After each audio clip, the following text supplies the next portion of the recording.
Bon après-midi, chers amis, sur Internet. Vous qui nous suivez maintenant en direct sur Facebook et ceux-là qui vont nous suivre en différé sur YouTube. Je voudrais vous saluer et vous inviter, actually vous souhaiter la bienvenue sur notre page Le Temps de Responsabilisation.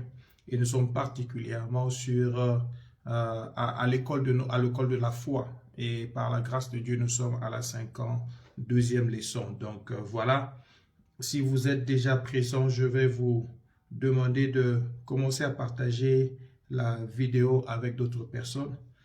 Gloire au Seigneur, gloire à Jésus, gloire à Jésus. Que tu sois déjà en train de nous voir maintenant là. Merci à toute personne qui va se connecter cet après-midi à ce direct. Merci à vous qui allez à partager cela alors que je suis en train de le faire. Je peux aussi te demander si possible que tu le fasses pour que nous puissions tant bien que mal inviter autant de personnes à pouvoir se joindre à nous. Donc voilà. C'est l'école de la foi. L'école de la foi. Comme je disais, la 52e leçon. Nous sommes à la 52e leçon. Que toute personne qui est connectée puisse se manifester. Ça nous ferait du bien. Ça nous fera du bien de savoir qui est avec nous. Qui est avec nous. Gloire à Jésus, gloire à Jésus. Nous partageons la vidéo, Gloire soit rendue au Seigneur, gloire soit rendue au Seigneur. Merci pour ces moments merveilleux que nous sommes en train de passer chaque samedi pendant quelques minutes, une trentaine de minutes, 40 minutes, partageant et parlant des choses de Dieu. Que la gloire revienne à notre Seigneur. Et je suis donc là, comme je dis, c'est toujours, je le dis toujours, pour moi c'est une grâce, pour moi c'est une faveur. Je considère cela vraiment comme une grâce. Je ne prends pas ça comme on dit en anglais, for granted, comme si c'était juste quelque chose qu'on peut ne pas tirer attention à cela, que tu puisses simplement te retrouver avec ton temps, dans ton temps, en train de me suivre, donner tes moments pour nous suivre. Pour nous, ça nous va droit au cœur. Nous rendons grâce au Seigneur. Nous nous reconnaissons ne pas être dignes pour cela. Mais par la grâce du Seigneur, il permet que vous puissiez vous disposer pour nous écouter, pour nous suivre. Que le Seigneur soit béni à jamais. Je suis en train de partager cette vidéo. Tu peux le faire aussi si tu peux, comme moi. Comme ça, nous avons juste quelques minutes avant de commencer l'enseignement de cet après-midi. Nous avons commencé le samedi passé à parler du degré de la foi. Et je vais continuer avec le même thème sur les degrés de la foi. Et nous allons avancer avec l'enseignement sur les degrés de la foi. Le samedi passé, j'étais en train de dire que la foi a des degrés, la foi a des dimensions, la foi a exactement de la mesure. Voilà pourquoi toute personne qui engage sa foi dans la vie ne reçoit toujours pas. Ce n'est pas tout le monde qui dit que je prie par la foi, j'ai engagé ma foi, qu'il reçoit ce qu'il est en train de chercher. Mais il y a bien des personnes qui ne reçoivent pas, tout simplement parce que ce n'est pas toute foi qui produit toutes sortes de résultats. Il y a des fois qui peuvent produire un résultat qui est petit, parce que la foi elle est aussi petite, parce que les résultats, nous allons le voir aujourd'hui, est proportionnel à la mesure de la foi. Donc voilà, nous avons samedi passé développé sur la petite foi et nous avons développé sur la grande foi. Et cet après-midi, nous allons parler de l'esprit de foi. Parce que nous avons dit qu'il y a une petite foi, il y a une grande foi, mais il y a aussi un degré ou une dimension où nous parlons de l'esprit de foi, l'esprit de foi. C'est de cela que nous allons parler cet après-midi. Alors, si vous êtes là, pendant encore 3 minutes, je vais vous demander si c'est possible que l'on continue à partager la vidéo, à pouvoir la partager à d'autres personnes avant que nous puissions commencer l'enseignement de cet après-midi. Ça nous fait toujours beaucoup de bien, comme je dis là, beaucoup de bien de venir dans la présence, dans votre maison, et que vous nous permettiez de pouvoir y entrer pour faire le travail que nous faisons maintenant. C'est ce travail de pouvoir apporter la parole dans votre maison. Donc c'est pour nous, c'est vraiment un sujet de satisfaction, mais aussi nous rendons grâce à Dieu pour cela. Shalom à Lisa qui s'est déjà connectée, ma petite soeur Lisette qui vit à Paris. Je te salue, je salue ta famille, donc ton époux et tes enfants. Donc vous nous êtes vraiment précieux. Merci à toutes les autres personnes qui vont se joindre à nous. Vous nous êtes également très précieuses en tant que personnes, et nous apprécions le fait que vous pouvez avoir de votre temps pour nous suivre, Merci une fois de plus pour cela. Encore 2 minutes, juste pour partager la vidéo, bien identifier des amis pour leur dire que nous avons déjà commencé. S'ils sont là, qu'ils puissent se joindre à nous. C'est une manière pour nous de pouvoir les inviter à recevoir la parole de Dieu cet après-midi, une parole qui certainement va les bénir, parce que la Bible dit dans leur détresse, ils ont crié vers l'Éternel. L'Éternel a envoyé quoi? L'Éternel n'a pas envoyé le Saint-Esprit, il a envoyé sa parole, et la Bible dit la parole est guérie. Merci, bonjour aussi à toi, Maman Nadia, Midago. Je rends grâce à Dieu, une autre petite soeur qui vient de joindre la réunion de cet après-midi. Nadia, toi, tu as mes salutations à ton époux aussi et aux enfants. Gloire soit rendue à Dieu de savoir que vous nous soutenez par rapport à ce travail que nous faisons. Merci à vous de le faire. Donc, toute autre personne qui s'est connectée, qui est déjà en ligne, je voudrais de tout cœur vous saluer. Et alors que nous sommes en train de finir de partager, je vais prier pour commencer avec l'enseignement d'aujourd'hui. Comme je disais, c'est la deuxième partie sur les degrés de la foi. Si tu as manqué la réunion de samedi passé et tu ne sais pas ce de quoi j'ai parlé, tu peux toujours te rattraper en rentrant sur notre page Pasteur Jean-Claude, et tu auras la vidéo de samedi passé. Sinon, tu peux aussi aller sur notre YouTube page qui est aussi intitulée Pasteur Jean-Claude. Prions. Dieu de grâce, Dieu Tout-Puissant, merci pour ces moments. Merci de pouvoir nous amener encore dans ta présence pour écouter ta parole. Parle-nous, nom de Jésus-Christ. Amen. Donc, bien-aimés dans le Seigneur, je disais le samedi passé, j'ai commencé à vous parler sur les degrés de la foi. J'ai dit la raison pourquoi plusieurs personnes prient, engagent leur foi et voient des résultats, et d'autres ne voient rien. Je disais, c'est tout simplement parce que la foi biblique vient en degrés, la foi biblique vient en dimension. Jésus a parlé de la petite foi lorsqu'il s'est approché, il s'est engagé et parle aux disciples, il leur a dit pourquoi êtes-vous hommes de petite foi? Pourquoi vous avez une petite foi? Il a parlé à Pierre, il a dit Pierre, pourquoi as-tu douté? Pourquoi as-tu cette petite foi? Et nous avons dit le samedi passé que la petite foi est celle qui est susceptible au doute, celle qui est susceptible aux inquiétudes et celle qui est susceptible à la peur. Alors que la grande foi, nous avons vu elle a vaincu le doute, les inquiétudes et la peur. Et nous avons vu cela dans la vie de la femme syrophénicienne.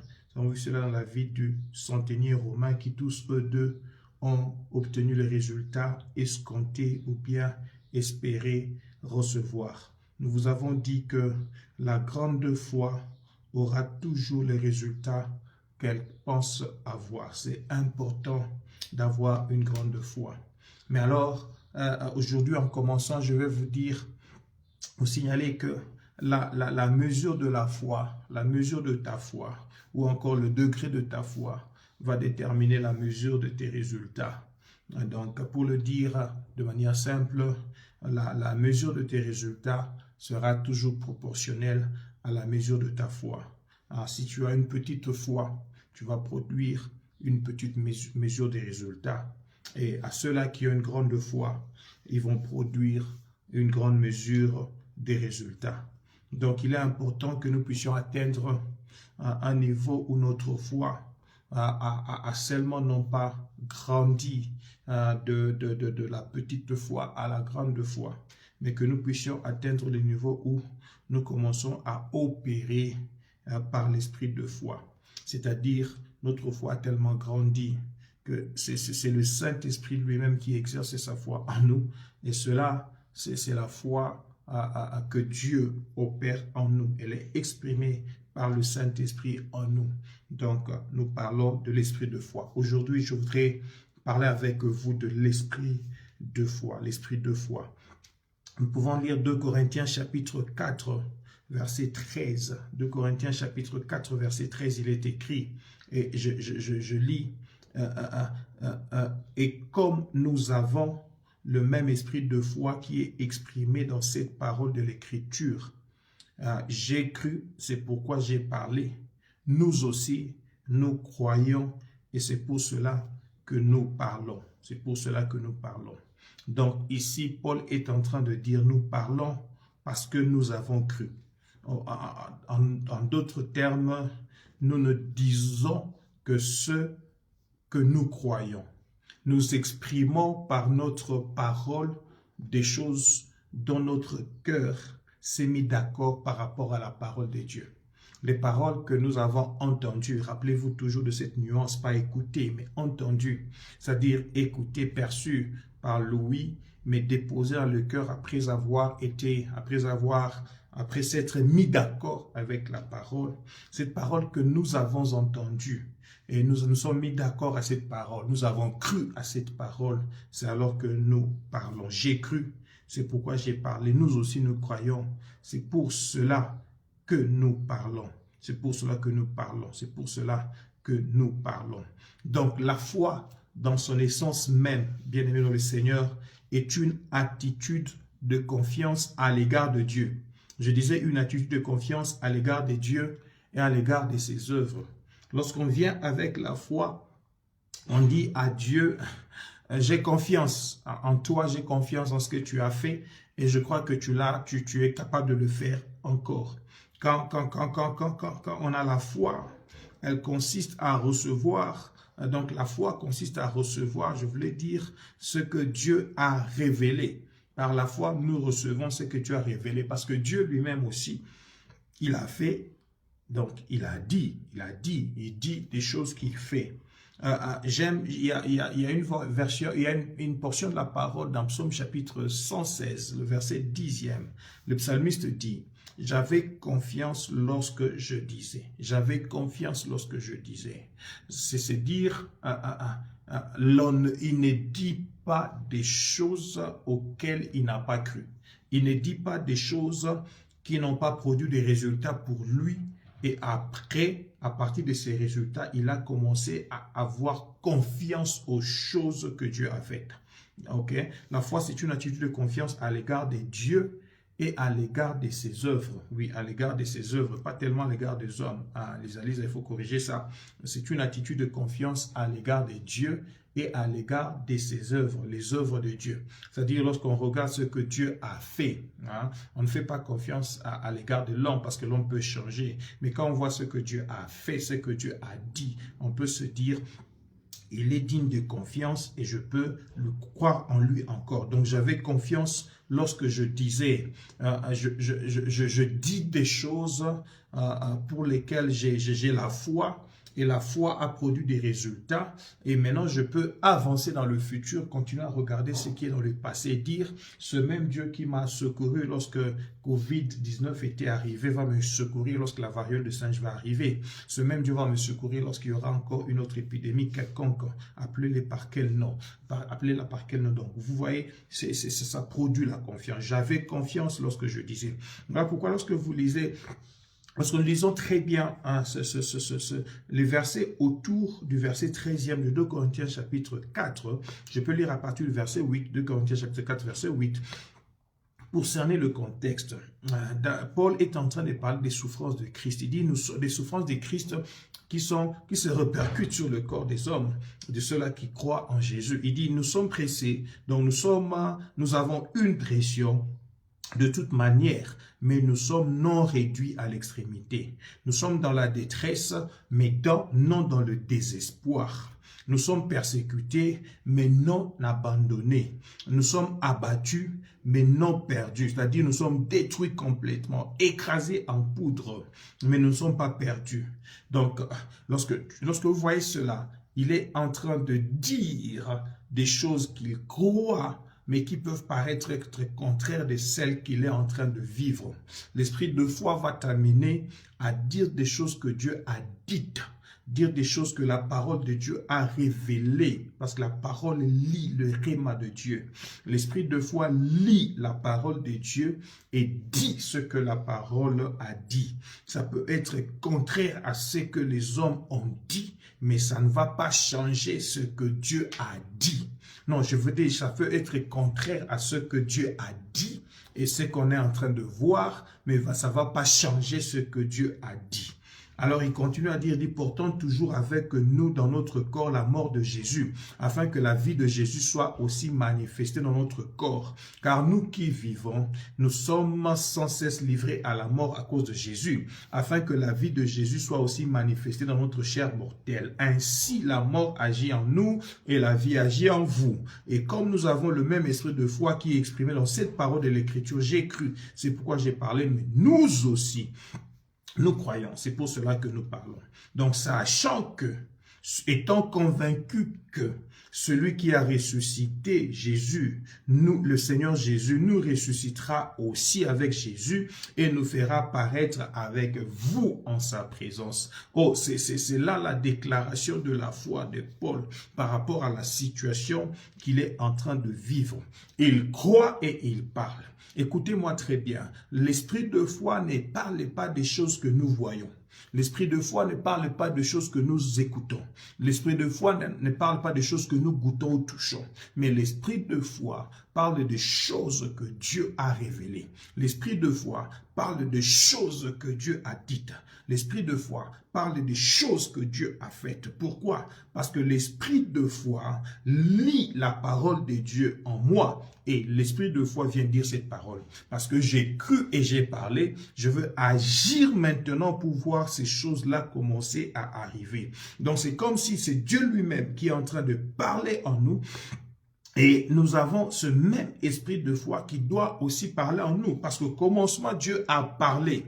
Il a regardé le vide, il a regardé le néant, mais il n'a pas constaté le vide et le néant comme étant des points de finissage. Comme en anglais on dit des endpoints. Non, il n'a pas considéré cela comme étant de points de finition. Mais en regardant le vide, en regardant l'informe, il parle et dit ce qu'il veut. Et comme l'Esprit de Dieu se mouvait au-dessus des eaux, l'Esprit a pris cette parole de Dieu pour créer ce que Dieu a dit. Ok, l'Esprit de foi nous permet de créer ce qui n'existe pas encore. L'Esprit de foi dit ce que Dieu pense de la situation et l'homme qui a l'esprit de foi vient confirmer à la terre ce que Dieu pense par rapport à la situation et Dieu dans ses atouts et comme il est fidèle, il vient accomplir ce qu'il doit dire. Donc la petite foi grandis pour devenir grande foi,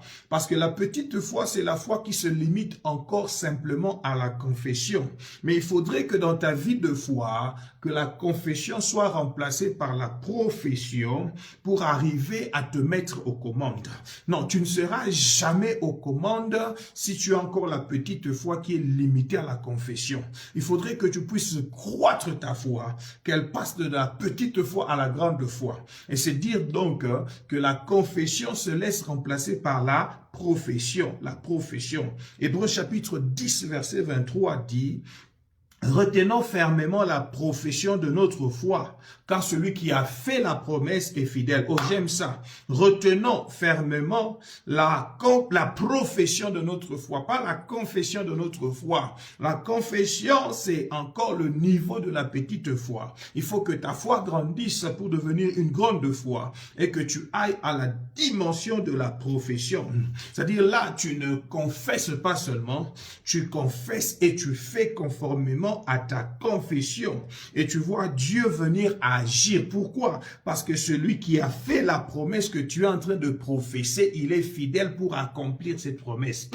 C'est ça que la Bible dit, c'est ça que la parole de Dieu doit, c'est comme ça que ça doit être compris. Pourquoi nous devons retenir fermement la profession de notre foi? Parce que lorsque nous confessons la parole qui fait partie de la promesse de Dieu, lorsque nous la confessons et que nous nous sommes déjà mis d'accord avec cette parole et nous agissons conformément à ce que cette parole dit, sachant que la promesse a déjà trouvé son oui et son amen en Jésus-Christ, qui est en moi et vivant par l'Esprit de Dieu, produisant cet esprit de foi, je peux croire et accepter, savoir que la fidélité de ce Dieu-là, c'est d'arriver à opérer exactement ce qu'il a dit. Donc l'esprit de foi m'amène au niveau de la profession et ne plus de la confession. J'aime la version King James en anglais, c'est-à-dire retenons fermement la profession de notre foi, avant de dire car celui qui a fait la promesse est fidèle. Il y a une petite phrase qui est mise en apposition. Apposition veut dire une phrase qu'on a mise en sandwich entre deux autres phrases pour venir en compléter le sens, afin de pouvoir insister au lien de la première phrase à la deuxième phrase. Cette apposition vient dire sans balloter, sans douter, sans flotter, sans hésiter. Donc la Bible dit ici, retenons fermement la profession de notre foi, sans hésiter, sans douter, sans balloter, sans flotter, car celui qui a fait la promesse est fidèle. Quand on parle de fidélité d'une personne, c'est-à-dire la personne a un attachement et un dévouement qui reste constant, c'est-à-dire qu'il ne change pas. Voilà pourquoi la position qui vient, elle vous dit, sans que vous ne puissiez hésiter, sans que vous ne puissiez flotter ou balloter dans votre foi. Retenez simplement fermement la profession de votre foi. Pourquoi? Parce qu'il y a la fidélité de Dieu. Alors, quand on parle de quelqu'un qui est fidèle, on est sûr de la personne et on peut compter sur lui. En anglais, on dit « he is trustworthy ». God is trustworthy. Il est digne que nous puissions nous faire confiance. Donc la petite foi doit grandir à la dimension de la grande foi, laissant la profession prendre place sur la confession, sans que nous ne puissions balloter, nous ne puissions douter, que nous puissions voir les choses de Dieu arriver. Pourquoi? Parce que Dieu est fidèle. Quand je dis qu'il est fidèle, je suis en train de dire qu'il est très attaché à sa parole. Dieu est dévoué à sa parole. Dieu est loyal à sa parole. Dieu ne peut pas renier sa parole. Dieu, il a élevé sa parole au-dessus de son nom. Il a mis la parole là. Il dit, ce qu'il dit doit s'accomplir. Il sait qu'il dit doit s'accomplir. Il fait ce qu'il dit, il fait ce qu'il a dit, il dit ce qu'il a fait. C'est un Dieu fidèle. il n'y a rien qui peut l'amener à changer ce qu'il a dit. Oh bien-aimé, quand on arrive au niveau de la profession, quand on arrive au niveau de la grande foi, il n'y a plus de doute. Écoutez, je vais vous dire, il n'y a pas de doute dans la profession. La personne qui vous parle là, je suis un prédicateur de profession. Je suis un médecin de profession. Il n'y a pas de doute où je suis médecin ou je ne le suis pas. Où je suis prédicateur ou je ne le suis pas. Il n'y a pas de doute dans la profession. Mais quelqu'un peut confesser et apporter le doute à quelqu'un. Si je dis que je suis un pilote, tu peux douter parce que tu m'as jamais vu piloter. Mais si tu me vois en train de faire ce que je fais chaque jour, hein, ce que je suis en train de faire maintenant, alors que je suis en train de prêcher la parole, d'enseigner la parole, tu vas pas avoir de doute que je suis un enseignant de la parole. Alléluia. Il n'y a pas de doute dans la profession. Je voudrais rapidement vous donner quelques vérités, 4 ou 5 vérités sur l'esprit de foi, 4 ou 5 vérités sur l'esprit de foi. Je vais dire à quelqu'un, quand tu opères par l'esprit de foi, tu commences à commander la fidélité de Dieu à volonté. Ah, c'est une phrase difficile à accepter. C'est peut-être trop fort, pasteur. Comment vous pouvez dire ça? Je répète encore. Je dis, quand tu opères par l'esprit de foi, tu commences à commander la fidélité de Dieu à volonté. Comment tu dis ça? Oui, parce que la Bible dit, lorsque nous retenons fermement la profession de notre foi, nous allons vivre la fidélité de Dieu. Parce que celui qui a fait la promesse est fidèle. Lorsque tu retiens cette promesse, tu la confesses et tu agis conformément à cette promesse, ce qu'il a à faire, c'est qu'il apporte le résultat. Rappelez-vous, j'ai dit au départ, la mesure des résultats que tu auras est proportionnelle à la mesure ou au degré de la foi que tu vas présenter à Dieu. Donc c'est important que tu comprennes que lorsque tu opères par l'esprit de foi, tu commandes la fidélité de Dieu à volonté. Tu commandes la fidélité de Dieu, j'étais en train de dire, à volonté. À ce niveau, tu parles et tu fais des choses naturellement. Pourquoi? Parce que ton esprit est connecté à l'esprit de Dieu.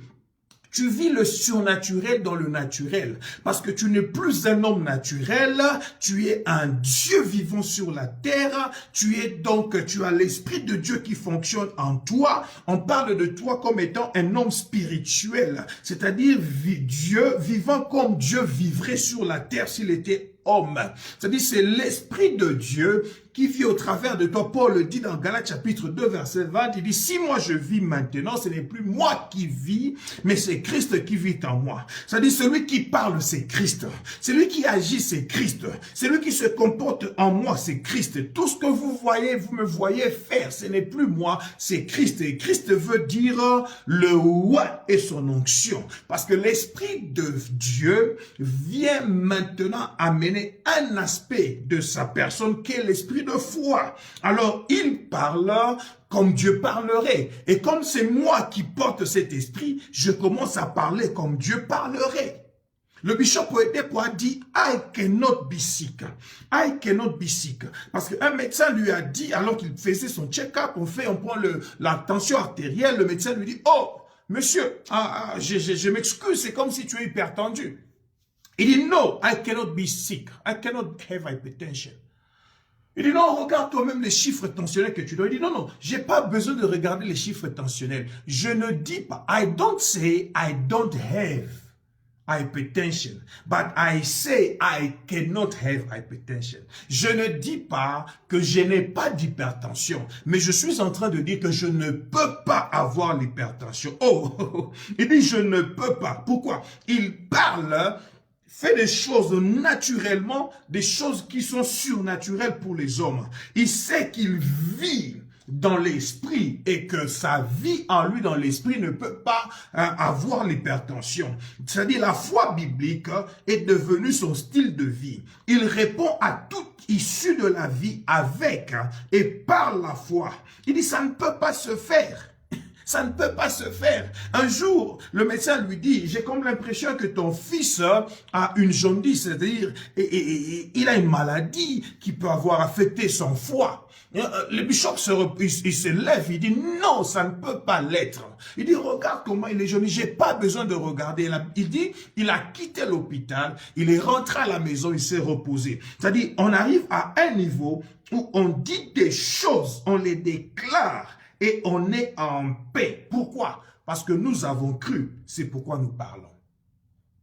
Donc la première vérité de l'esprit de foi, c'est que l'esprit de foi, par l'esprit de foi, tu commences à commander la fidélité de Dieu à volonté. Dieu est fidèle. Ses promesses qu'il a faites, il les accomplira. S'il a dit que tu ne mourras pas, tu vivras. Quand la mort vient, tu dis non, je ne peux pas mourir, c'est impossible, c'est pas possible. S'il dit que toi, tu ne peux pas avoir ses enfants, tu dis non, c'est pas possible. Il a dit, il n'y aura pas dans mon pays ni femme stérile, ni femme qui avorte. Je refuse cela. Je déclare des choses que Dieu a dites. Je voudrais vous montrer un exemple dans la Bible de deux jeunes hommes qui ont présenté l'esprit de foi. Nombre chapitre 14, je parle de Josué et Caleb. Comme vous le savez, ils ont opéré par ce degré de foi, l'esprit de la foi. La Bible dit, Moïse a envoyé 12 espions, un par tribu, pour aller voir la terre promise avant de pouvoir y entrer, pour voir ce qu'ils verraient là-bas. Et lorsqu'ils arrivent à la terre promise, les 10 autres espions ont vu autre chose. Ils ont dit des choses qu'ils ont dites au point que lorsque vous lisez la Bible dit, à partir du verset 13, il dit, ils ont décrié devant les enfants d'Israël le pays qu'ils avaient exploré. Vous voyez, il y avait 10 personnes qui avaient vu autre chose, alors que 2 autres, Josué et Caleb, avaient vu autre chose. Et la réponse est où? La réponse est dans Nombre chapitre 14, le verset 24e. La Bible dit qu'ils avaient, donc Caleb avait un autre esprit. Caleb et Josué n'avaient pas le même esprit que les 10 autres espions. De quel esprit je parle ici? C'est de l'esprit de foi. Ils n'ont pas vu les géants que les autres ont vus. Ils n'ont pas vu les grands hommes que les autres ont vus. Eux, ils ont vu des néants, ils ont vu de petits hommes. La Bible dit, quand les 10 autres décriaient, ils ont décrié la place. Ils ont dit, tout ce que nous y avons vu, ce sont des hommes d'une haute taille. Et nous y avons vu des géants, enfants d'Anak, de la race des géants. Nous étions à nos yeux et à leurs yeux comme des sauterelles. C'est-à-dire des gens qui ont un esprit inférieur. Qui t'a dit qu'à leurs yeux, vous étiez comme des sauterelles? Est-ce que tu as pu entrer dans leurs yeux? C'est parce qu'ils ont un esprit inférieur qui prête aux autres la vision de qui ils sont. Mais les gens qui ont un esprit supérieur, l'esprit de foi, ils voient les autres au travers des yeux de Dieu. Non, nous ne nous prêtons pas à être vus selon leurs yeux, mais nous nous sommes décidés d'être vus selon le yeux de Dieu. Voilà pourquoi je déclare, je ne suis pas petit, je suis grand selon que Dieu me voit grand. Je ne suis pas faible, je suis fort selon que Dieu me voit fort. Je ne me regarde pas dans les yeux des géants d'Anak, mais je me regarde dans les yeux de Dieu. Comment Dieu me voit et qu'est-ce que Dieu dit? Alors lorsqu'ils ont parlé, la Bible dit l'assemblée s'éleva et poussa des cris. Ils ont commencé à pleurer devant Dieu. Oh Seigneur, vraiment tu devais nous amener ici pour venir mourir ici. Ne pourrions-nous pas mourir en Égypte ou dans le désert? Tu nous as promis la terre promise et voilà tu veux nous faire mourir. Quand ils ont entendu cela, j'aime l'attitude des gens qui ont l'esprit de foi. Je vous avais dit, l'esprit de foi vient répondre à toute issue de la vie par et avec la foi. Et il n'accepte pas tout ce qui vient et qui dit le contraire de ce que Dieu a dit. Ils se sont levés, verset 6. Parmi ceux qui avaient exploré le pays, Josué, fils de Nun, et Caleb, fils de Jephuné, déchirèrent leurs vêtements. Qu'est-ce qu'ils ont dit? Parlèrent à toute l'assemblée des enfants d'Israël. Le pays que nous avons parcouru pour l'explorer est un pays très bon et excellent. Les autres ont décrié le terrain, le pays, pour dire c'est un pays qui dévore les autres, c'est un pays qui dévore les habitants. Eux, ils ont vu un pays très bon et excellent. Il dit, si l'Éternel nous est favorable, il nous mènera dans ce pays, il nous le donnera. Et c'est un pays où coule le lait et le miel. Seulement ne soyez point rebelles contre l'Éternel, ne craignez point les gens de ce pays, car ils nous serviront de pâture. Ils n'ont plus d'ombrage, pour les couvrir. Et l'Éternel est avec nous, ne les craignez point. Et alors toute l'assemblée parlait de les lapider, parce qu'ils sont venus avec un autre esprit. J'étais en train de dire, lorsque tu as, au niveau où quand tu as l'esprit de foi, tu parles et tu fais des choses de manière naturelle, mais des choses qui sont surnaturelles pour les autres. Oh bien-aimé dans le Seigneur, au verset 11e, vous allez vous rendre compte, l'Éternel dit à Moïse, jusqu'à quand ce peuple me méprisera-t-il? Jusqu'à quand ne croira-t-il pas en moi, malgré tous les prodiges que j'ai faits au milieu de lui? Dieu s'étonne que nous continuions à avoir une petite foi. Mais lorsque nous sommes arrivés au niveau de l'esprit de foi, et au verset 24, la Bible dit, mon serviteur Caleb a été animé de notre esprit et qu'il a pleinement suivi ma voie. La voie comme étant le chemin, V-O-I-E. Lorsqu'on écoute la voix de Dieu, V-O-I-X, on trouve la voix de Dieu, V-O-I-E.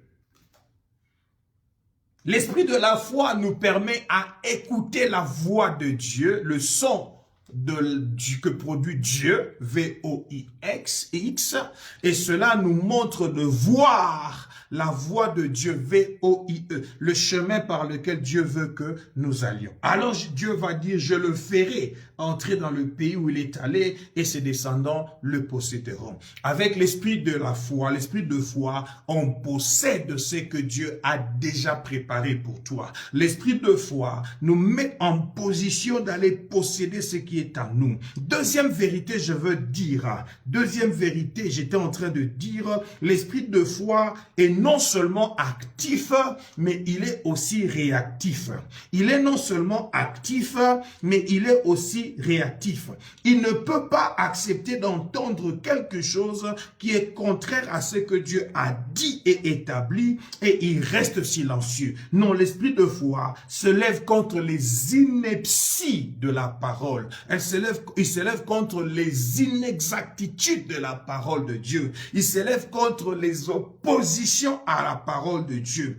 Quand un homme a l'esprit de la foi et qu'il entend quelqu'un dire « Oh, leur Dieu n'agit pas », il ne va pas laisser une telle phrase. Il va se lever tout haut pour dire « Oh, toi, tu ne connais pas mon Dieu. Mon Dieu agit et il agit certainement. » Et si tu veux, on peut même l'exercer maintenant. C'est comme Élie devant les 450 prophètes de Baal. L'esprit de foi croit encore que Dieu est capable d'amener le feu du ciel. L'esprit de foi croit encore que Dieu est capable de mener la manne du ciel. L'esprit de foi croit en la providence de Dieu, mais elle croit aussi en la provision de Dieu. L'esprit de foi croit que la terre est liée au ciel. Pour recevoir du ciel, c'est que la terre a ce dont la terre a besoin. L'esprit de foi croit qu'elle peut parler au ciel pour que le ciel puisse envoyer sur la terre le nécessaire de ce dont nous avons besoin. L'esprit de foi accepte que ce que Dieu a dit, ça s'accomplira. L'esprit de foi rejette tout ce que les hommes veulent dire qui soit contraire à ce que Dieu a dit. Alléluia. Il ne voit pas le géant que les 10 autres voient. L'esprit de foi voit des néants.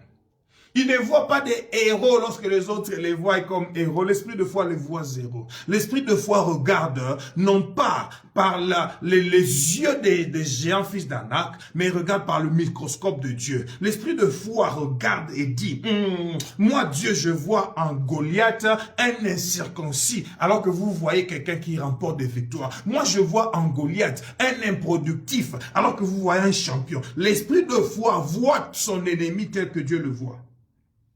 Alléluia. Alléluia. Pour ceux qui ont l'esprit de foi, ils savent que rien et ni personne ne peut stopper ce que Dieu veut faire et ce que Dieu a dit. Quand on a l'esprit de foi, on a atteint la dimension de la violence de la foi. Là où on déclare la parole et seule la parole de Dieu doit s'accomplir. Rien d'autre que la parole. La violence de la foi, j'en ai parlé déjà. Il y a un témoignage du bishop Oedipo où on lui a dit que, le médecin lui a dit, c'était la naissance de leur deuxième fils, on lui a dit, ah, le fils est en position latérale, il pourra pas sortir normalement, ta femme ne peut pas accoucher par voie basse, elle a besoin d'aller pour la césarienne. Le bishop Oyedepo a dit, non, ma femme n'ira pas par césarienne. Il est juste allé vers la femme qui était couchée dans la salle d'accouchement, il impose la main sur le ventre, il dit, enfant, tourne-toi normalement et sors. Alors, il est sorti de la salle d'accouchement. Il dit, il est parti se reposer. Quelques temps après, la femme a accouché normalement. Parce que l'enfant a entendu ce que le père a dit. L'esprit de la foi parle. L'esprit de la foi déclare. L'esprit de la foi ordonne. Je vous ai dit que l'esprit de la foi te met en position de commandement. Parce qu'il t'a laissé passer de la confession de la foi à la profession de la foi. C'est ton travail. C'est ce que tu dis, tu le fais et tu vois cela s'accomplir. Je me rappelle d'un témoignage d'une maman, une maman à la résurrection, maman Rose. C'était encore vers les années 2004-2005.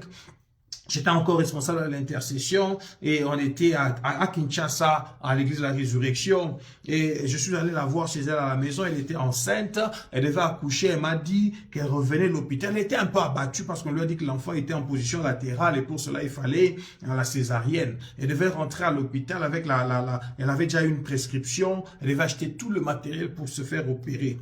Et alors moi je lui ai dit non, non maman, tu n'accoucheras pas par césarienne. Et qu'est-ce que j'ai dit? Je ne sais pas quelle inspiration j'ai eu de la part du Saint-Esprit. Je lui ai seulement posé la question. Est-ce que tu as déjà vu une chienne donner naissance par césarienne? Elle me dit non. Alors j'ai dit ok, la chienne n'est pas créée à l'image de Dieu. Toi, tu es créé à l'image de Dieu. Crois-tu que Dieu se préoccupe plus de chiens que toi? Des chiennes que toi. Elle a juste accepté, me dit non. Je ne dis pas que faire la césarienne c'est mauvais, je ne dis pas cela. Je suis médecin moi-même, il y a des moments où la femme va par césarienne. Mais je dis seulement la foi de la femme n'était pas qu'elle aille pour la césarienne. Et nous avons refusé cela. Elle est partie à l'hôpital, elle arrive là pour couper l'histoire courte. Le médecin est venu, il dit non, tu dois aller en salle d'opération, pas en salle d'accouchement. Il dit non, le Dieu de Ndagano a dit salle d'accouchement, pas salle d'opération. Oh, ce monsieur-là dit, peu importe ton Dieu là, tu verras ce qui va t'arriver. Le médecin se retourne pour aller se reposer, je ne sais pas, aller dans la salle des médecins pour s'asseoir. Elle entend un cri, elle entend un cri fort. Maman Rose a crié. Quand elle rentre comme ça, le bébé était sorti. Donc c'est possible, quand on a l'esprit de foi, on n'a pas besoin de prier pour la situation, on a besoin de parler. Jésus avait atteint le niveau. Lorsqu'il marchait sur la terre avec l'esprit de la foi, il ne priait pas pour les choses, mais il déclarait les choses et les choses arrivaient. Oh, je prie Seigneur que j'atteigne le niveau de l'esprit de foi, où je vois ces choses arriver. Troisième vérité, à ce niveau, tu crois, tu parles et tu te reposes en paix. C'est un niveau où Jéhovah Shalom te donne la paix dans ton cœur parce qu'il sait que la foi produit des résultats. Le même Dieu qui s'appelle Jéhovah Shalom, c'est le Dieu qui s'appelle El Shaddai. Il agit en toute puissance te donnant les résultats, mais il produit aussi en toi la paix qui fait que tu ne sois pas inquiété. Donc au niveau de l'esprit de foi, il n'y a pas d'inquiétude, il n'y a pas de questionnement, il n'y a pas de peur, il n'y a pas de doute. Pourquoi? Parce que ce qu'il dit là, il croit que cela va être fait. Le Dieu qui s'appelle Jéhovah Shalom, le Dieu de paix, dépose la paix dans mon cœur. Je parle et je pars. Je parle et je pars. Je parle et je pars en toute paix.